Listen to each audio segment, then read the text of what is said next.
1993 release ஆன last action hero. நான் ஸ்கூலுக்கு போறேன்னு அம்மா கிட்ட போய் சொல்லிட்டு டெய்லி தியேட்டருக்கு போய் படம் பார்க்குற 8 வயசு பையன் டேனி. இவன் தான் நம்ம ஹீரோ. வழக்கம் போல அன்னைக்கு படம் பார்க்க போறோம். இந்த தியேட்டரோட ஓனர் கிழவன் நாளைக்கு அர்னால்டு படம் ரிலீஸ் ஆகுது. ஆனா ரிலீஸுக்கு முன்னாடியே நீ நானும் அந்த படத்தை இன்னைக்கே பார்க்க போறேன்னு ஒரு மந்திரவாதி கொடுத்துட்டு போன டிக்கெட்டை இவன் கிட்ட கொடுக்குறான். இவனும் டிக்கெட்டை வாங்கி படம் பார்க்க வந்துட்டான்.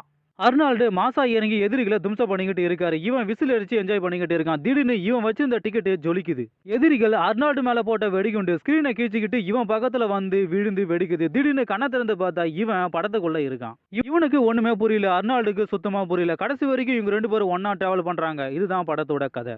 படம் பார்க்கும்போது நம்ம அந்த படத்துக்குள்ள போயிட்டா என்ன நடக்குமோ அதை யதார்த்தமா காமிக்காம பதார்த்தமா காமிச்சிட்டாங்க. இவனை பொறுத்த வரைக்கும் இது கற்பனை, அர்னால்டை பொறுத்த வரைக்கும் இது நிஜம். ஏகப்பட்ட இடத்துல ஆக்ஷன் சீக்வன்ஸை வச்சு படத்தை வேற மாதிரி காமிச்சிருக்காங்க. அங்கங்க காமெடி இருக்கு, ஆனா நல்லா இருக்கு. தமிழ் டப்பிங் சினிமாட்டோகிராஃபி வேற மாதிரி. IMDb ரேட்டிங் 6.4, நம்ம ரேட்டிங் 6. படம் நல்லா இருக்கு. இப்போ